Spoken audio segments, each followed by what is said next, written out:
anytime you start talking about a top 10 or a top 5 list, it's going to be subjective to some degree. But I would like to think that my taste as a veteran gamer is eclectic enough to provide you with some games that might not necessarily be on the top of everybody's lists, but also are good enough games that they're on somebody's lists somewhere.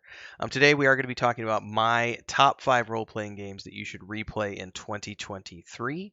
Obviously, these are my choices. Everybody's got their different games that they prefer to play. We've got a mixture of console and PC games to talk about today. For the most part, I think most of the games on this list, if not all of these games, are going to give you around a minimum of 40 hours of gameplay, up to 100 hours of gameplay or beyond if you really want to go full completionist. And we've got some top-down isometric as well as some just straight up RPGs. So, without further ado, we're going to get into this. Before we do, this is the part of the video where I'd say don't forget to like, subscribe, hit the bell icon. Also, check out the chapter list below if you want to skip ahead to any section. You might see a game you might see like 2 games on the list that you're really interested in, the other ones you might not be. So you don't have to watch the whole video, but hopefully you do. Hopefully you find enjoyment of this. Without further ado, let's get into the very first game. Launched in 2018, Red Dead Redemption 2 is one of those games that I can never get enough of. It has aged a little bit. I think it still looks very good on the consoles. It looks even better if you're going to be playing it on the PC, where people have modded this to the winds and back.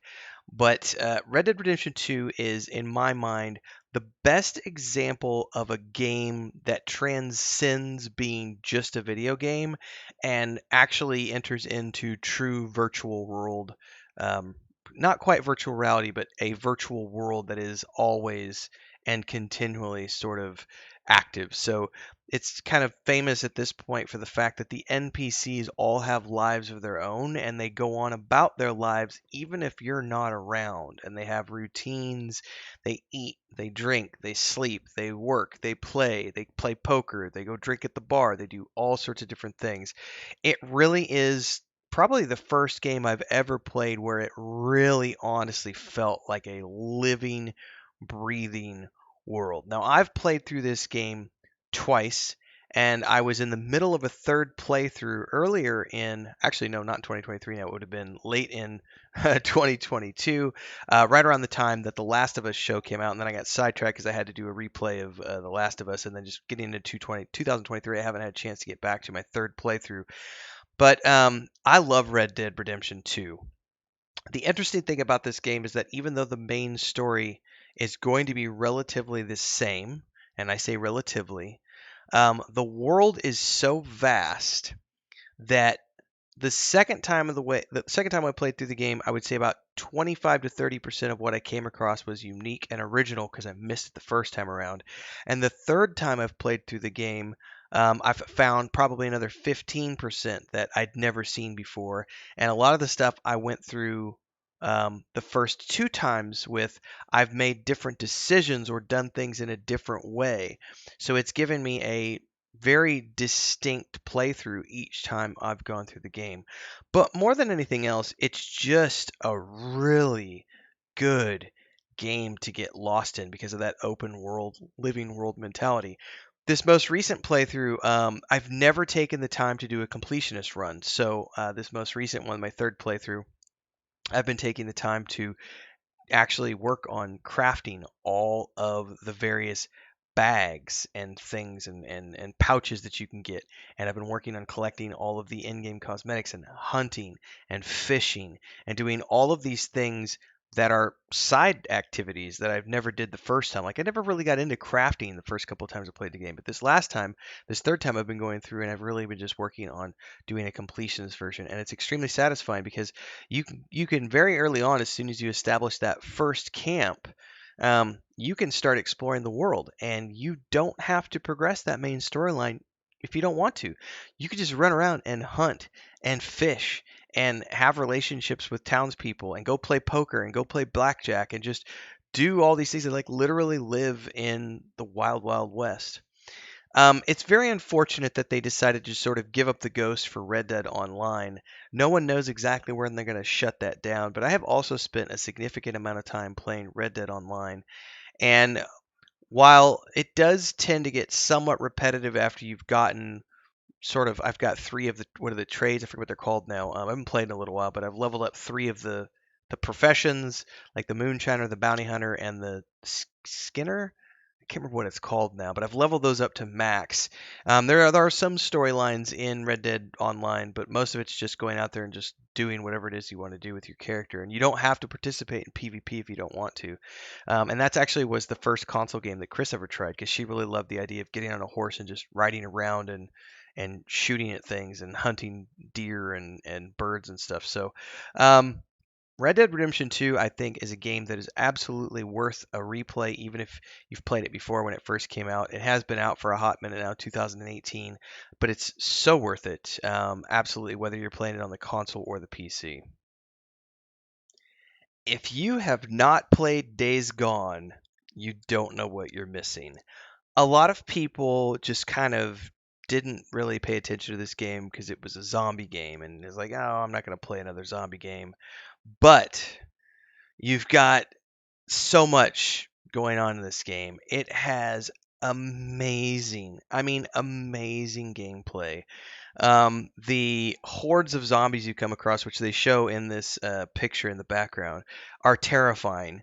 Um, and the motorcycle is a super cool thing. I think some people were turned off a little bit by it. I was not, because the motorcycle is your main means of transportation, and it can be tweaked, and you can mod it out, and you can make it go faster, last longer, go further, depending on whether or not you're tweaking it out for distance or damage or speed or all these different things.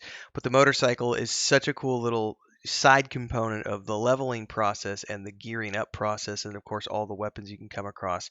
But then the character itself, being played by Sam Witwer, who also is the voice of Darth Maul, and I remember him always from Battlestar Galactica, was the first thing I ever saw him in. But he does an amazing job, not only doing all of the mocap for this game, but the voice and the face of the character as well. It has a really, really, really good storyline. Like, I mean, I don't know how this game, it was kind of plagued by issues. It never got the jump start that it needed. There have been some issues with the, I think, the previous creative director making some nasty remarks to the press over the years about how the game wasn't well received and it didn't get the reception that it should have gotten. A lot of people wanted a sequel, but there just wasn't a big enough demand. It didn't do enough sales. There was just lots of issues that plagued it when, in terms of, uh, the launch and the marketing. But I don't think any of those things had to do with the game being bad because it's a really, really, really good game. If you have not played this, I would highly recommend doing so. Now, I've only played it one time through. I have it on the PlayStation 4. Well, I had it as part of the PlayStation Plus, which was the subscription that they used to have. So I don't actually own this game, but I did play it when I was on PlayStation Plus. And I immediately, when I was thinking about doing this guide, I was thinking about the games that really made an impression on me, and this one was up there at the top of my list. And I went back, I was like, oh, I should replay this. I was like, oh crap, it's part of the subscription, and I'm not going to subscribe right now because I have my Xbox Game Pass subscription, and I'm too busy with Jedi Survivor and Redfall and all these other things that I'm doing. But this game is on my list for a replay at some point down the road because it is such a good game. If you haven't played this, you absolutely should. It came out. Let me Google this real quick because I don't remember when it came out. 2019 or something? Yeah, 2019 by Ben Studios, published by Sony. Originally for the PS4, and then they did a Windows port in May of 2021. Um, I really wish this would have gotten a sequel. I love the actor who plays him, Sam, and I think he brought a lot to the role, not just doing the voiceover, but also the mocap and actually being able to perform as an actor in this performance. There's a love story here that goes on between him and his partner. There's obviously the zombie apocalypse stuff happening. There's sort of the secret scientist stuff going on, and then there's a twisted ending which makes you go, "Oh snap!" And like they totally should do a sequel with that little, secret ending they had, like a post-credits scene.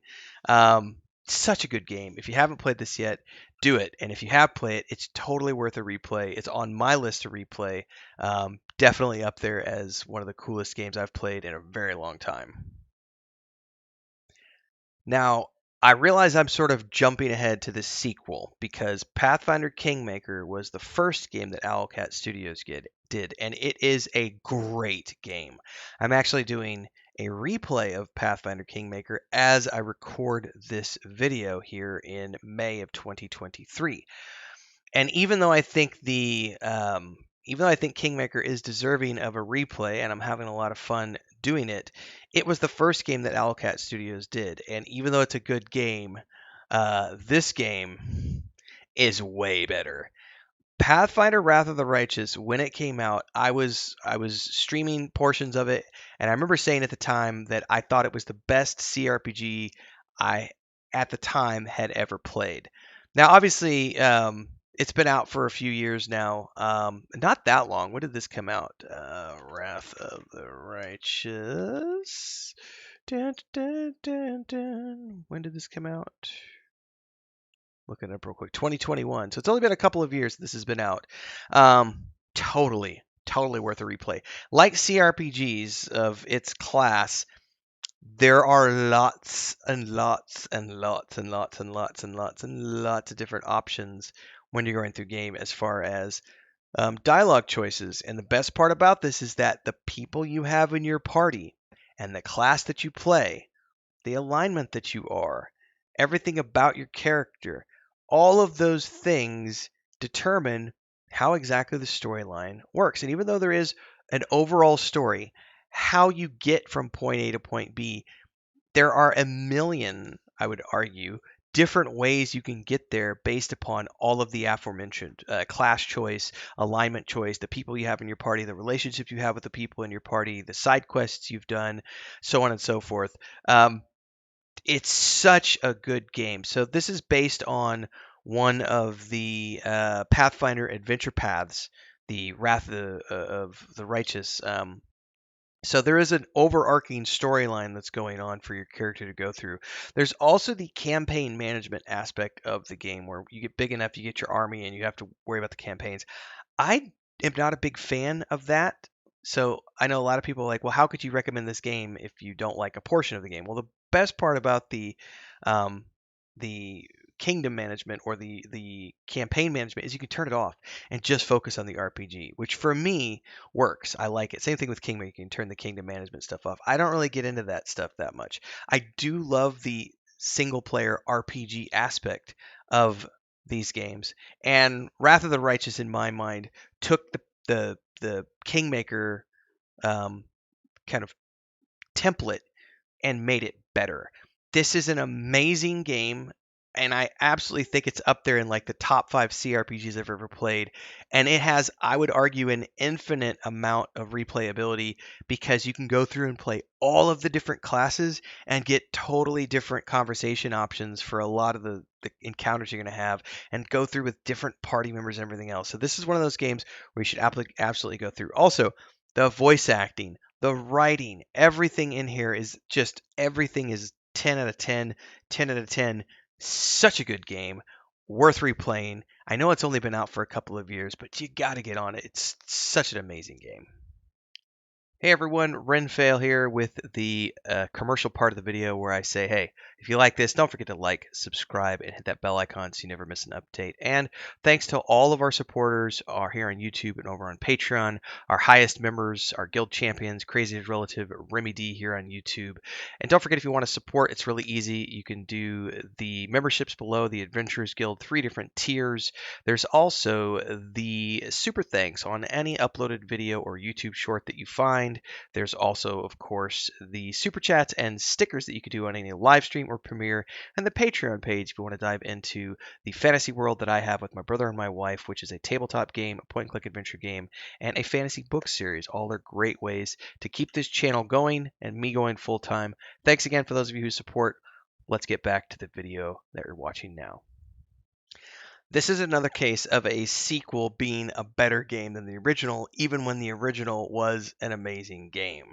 So much like what we just talked about with Pathfinder Wrath of the Righteous, Pillars of Eternity 2, Deadfire, takes everything that was awesome about Pillars of Eternity, the first game, and cranks it up to 11. Way more dialogue, way more dialogue options, way more customization of classes and things, higher level content, way more voice acting, better mechanics and graphics across the board, more lore, more land space. And the best part about this is you get to get it. You have a ship. The ship is moddable and customizable, and you can trick out like the hull, the cannons, the sails, the anchor, all of these different things to maximize defense versus speed, and you can totally become a pirateer in this game and participate in naval warfare, which it literally has its own gameplay system entirely dedicated to the ship-based combat, where you can do ship-to-ship combat on the open seas, or you can board ships and have your crew just board them like a traditional pirate crew and wipe them out. You can negotiate, try to force them to surrender. There's so much going on in Deadfire. They also got the Critical Role cast to come on and do voice acting for a lot of these characters, and there's just so much going on. And I think one of the things I love about Pillars of Eternity, the first game and the second game, is they have their own unique world. It's a completely original intellectual property with a completely unique rule set. So even though it's similar in a lot of ways to, say, Dungeons and Dragons or Pathfinder, it's its own thing. So it has its own unique spell names, its own unique creatures, its own world, its own lore, its own class system. You do have some original, some classic classes like the fighter or the cleric, but you also have like the cipher. And there's some really weird stuff in this game, and just really original races and classes and everything else. So this is another case of a CRPG where I feel like it has an infinite amount of replayability. The game did come out in 2018. I've played it through twice. I was recently working through a third playthrough on the Xbox console port, and I eventually just got to the point where I was like, you know what, I don't like the console port. The first game I completed on the console at the end of last year and really enjoyed it. I was like, that's a pretty good port. They didn't do so good of a job with the second port, so if you're going to play this, I would highly recommend just playing it on the PC, which is where I played it the first couple of times. I actually recently reinstalled both the first game and the second game on my PC because I've been doing game guides around Pillars of Eternity 1, and I do want to finish my playthrough. So I'm creating another character, and I'm getting ready to go through and do another playthrough with Deadfire as I make gameplay guides around it. So a great game with a lot of replayability. You're going to get an overall storyline that's pretty much the same, but all of the little things that happen along the way are completely different based upon your class, alignment, the decisions you make, the conversations you have, the people who are in your party.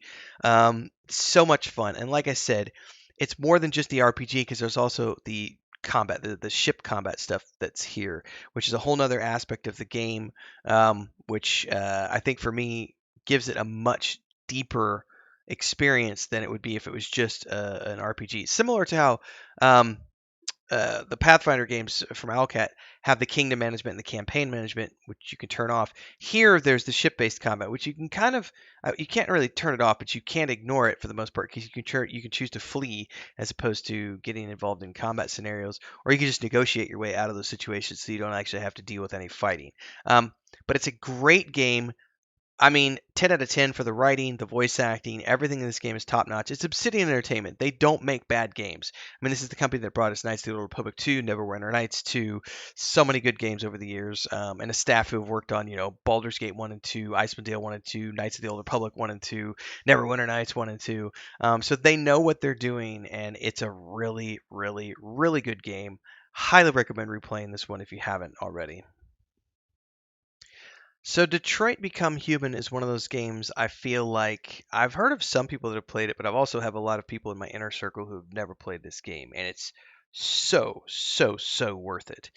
Um, it's been a while since I've played this game, but one of the things that I like about it the most is the fact that you have all of these different storylines. And if I remember correctly reading up on this back in the day, this launched in 2018. It had over 2,000 pages of dialogue written in terms of the script. And you have actual actors playing out their characters. It's not, they're doing mocap, but it's their faces. And there's a supporting cast as well. The characters can get killed through the course of the game. And I remember there being it's not really a save feature, so you can't really scum save and scum load. You just have to go through the game and play it and deal with the choices you make. And then when you go back, you can replay it in a completely different way. I've read, I don't know if this is true, I've read that there are over 40 endings for this game depending on the choices that you make throughout the game. But essentially, the way it works is you're following along the story of three androids in a time when it's not really a good place to be an android. You've got the girl, I believe her name is, I'm going to go look it up now. Kara, perhaps? I'll look this up real quick. It's been a while since I've played it.